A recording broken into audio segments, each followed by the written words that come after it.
હાલો મિત્ર, જય દ્વારકાધીશ અને હર હર મહાદેવ. બધાય ખેડૂત મિત્રોને રામ રામ. અને બધાય ખેડૂત મિત્રોને હવે જણાવવાનું કે આપણે અત્યારે ધાણીમાં સીઝન ફૂલ ચાલુ થઈ ગઈ છે. તો નટરાજ હર્બમ થ્રેસર આપણું ધાણીમાં ફૂલ ચાલુ છે અને બધાય ખેડૂત મિત્રોને અલગ અલગ કંપનીના થ્રેસરો છે અને બધાને ધાણીમાં હાલતા હોય. તો અમુક ઘણા મિત્રોના મને ફોન આવે છે કે ભાઈ કે ફાટ કરે છે, ઓયલું કરે છે, આમ થાય છે. તો ભાઈ બધી સેટિંગ સરખા કરી અને કમ્પ્લીટ ચાલુ તમે કરો. અને સવારમાંથી ભાઈ જરૂરી હોય એ મુજબ તમે કામ કરી અને થ્રેસર ચાલુ કરો. સવારમાંથી ઉઠીને તમે થ્રેસર ચાલુ કરી દેવો એટલે કોઈ ક્લિયરિટી સારી નહીં આવે. ગમે કે હરક કંપનીનું થ્રેસર હશે, તમે એની સાફ સફાઈ રાખશો ને ત્યારે જ તમને આંકવાની મજા આવશે. તો આપણે નટરાજ હર્બમમાં આજે તમને ધાણીનું સેટિંગ હું બતાવવાનો છું. તો આપણે કમ્પ્લીટ ધાણીમાં હાલે અને હાલતું પણ તમને બતાવી અને ક્લિયર ચોખ્ખો એક નંબર માલ આવે ને એ પણ બતાવી. ડાયરેક્ટ ગુણી ભરવાની. નોર્મલી ફાડ કઈ તો 1% થી 2% ફાડ, કોઈ ફાડની જનરેટ નહીં. તો એ બધી હું તમને સેટિંગની માહિતી A to Z આપવાનો છું. તો ખાસ કરીને નવા મિત્રો હોય તો છેલ્લે સુધી આપણો વિડીયો જોજો અને નવા મિત્રો હોય તો સબસ્ક્રાઇબ કરી નાખજો અને ફેસબુક પેજમાં હોવ તો તમે ફોલો કરી નાખજો. તો હવે હું તમને આ નટરાજ હર્બમનું થ્રેસર બતાવવાનો છું. અહીંથી આપણે તનપુલી વાળું છે. ત્યારે આપણે ધાણી કાઢવા જવાની છે ને થોડીક ઉતામળ છે એટલે આપણે આ બોલ ખોલ્યા નથી. એટલે હું તમને પુલીની માહિતી દઈ દઉં. તો આપણે તનફુલીનું નટરાજ હર્બમનું થ્રેસર આવે છે અને બધી કંપનીમાં તનફુલીનું જ આવે.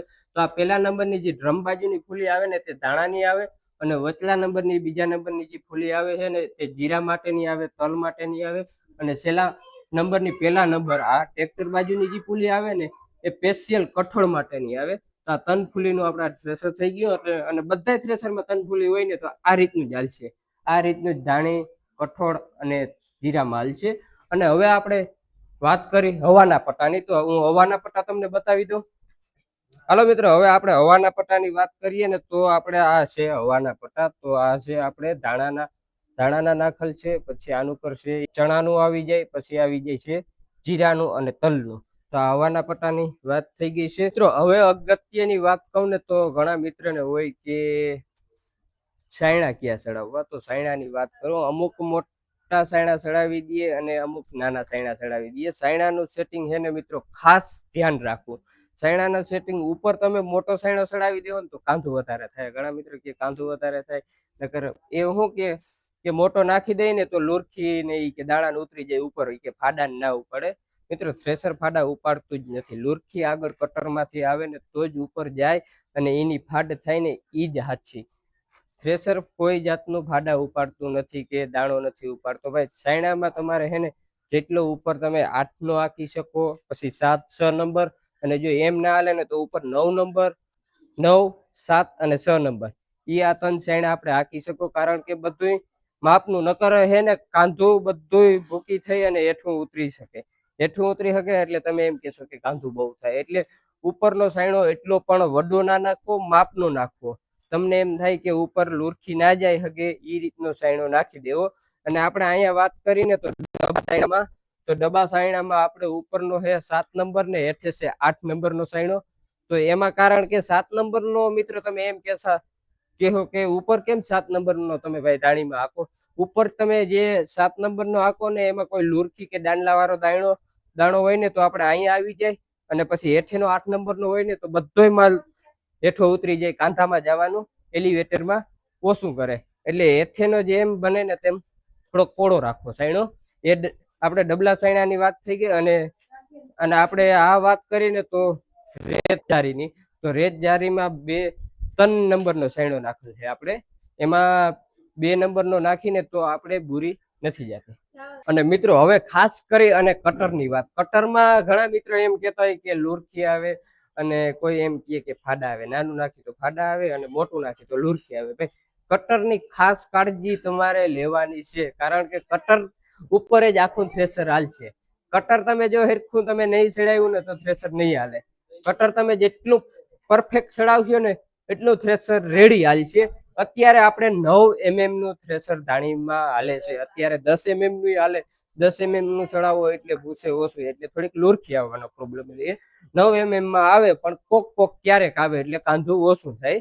ને આપણે 10 નું કટર ચડાવો ને તો લુરખી થોડીક વધારે આવે ને તો આપણે થોડુંક કાંધું કરવું પડે. એટલે આપણે તમે જોઈ શકો. જો ભાઈ કટર ભાઈ બતાવી દે. જો આપણે 9 mm નું કટર છે. અને ભાઈ એક આમાં 100% તમારે કાળજી લેવાની છે.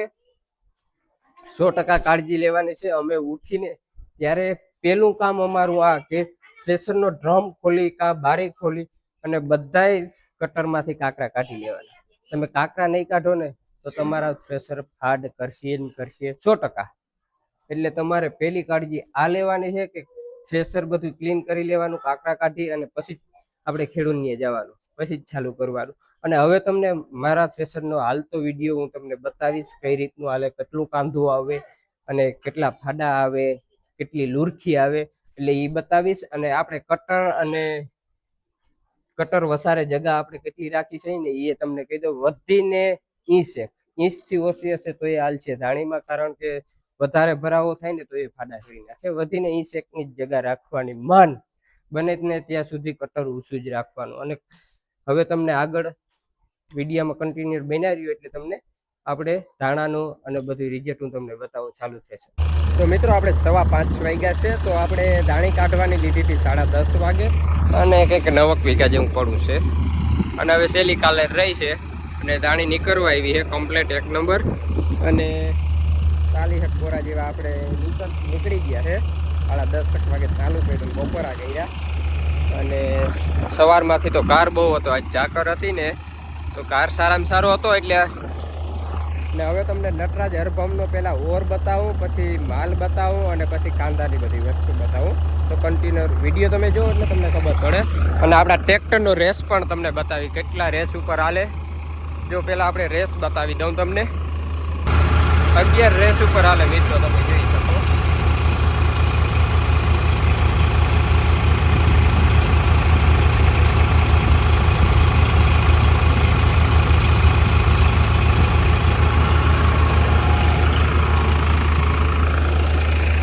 તો આપણું ટ્રેક્ટર 11 રેસ ઉપર હાલે છે. અને હવે આપણે તમને ઓર બતાવું. જો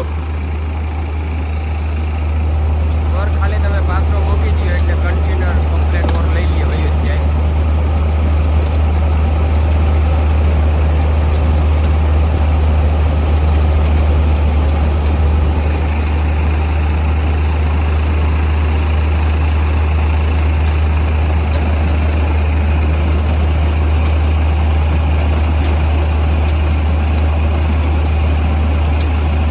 અને હવે આપણે પેલી બાજુ તમને ધાણી બતાવી દઉં અને પછી કાંદાનું બતાવું. કાંદું કેવું આવે, નોર્મલી આવે, કેટલું 5% જેવું માત્ર કાંદું આવે.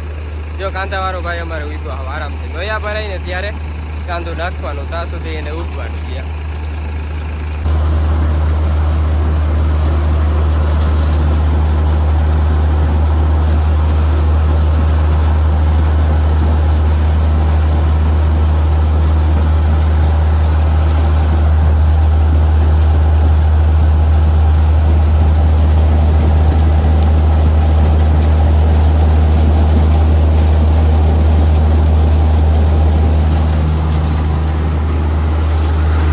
મિત્રો કાંદું નોર્મલી પાછળ કંઈ નહીં આવે, દૂરથી આવે તો એ આગળ પડી જાય.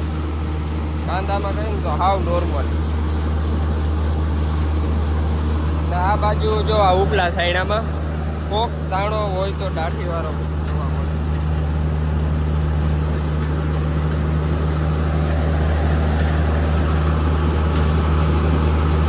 કોક પૂછડીવાળો દાણો આવે ને તો જ આમાં. નકર અહીંથી કંઈ કાંદો નોર્મલી 1% કહી શકીએ. અને આમાં કહીને તો 2% જેવું. બાકી રિટર્ન કાંદું થઈ જાય.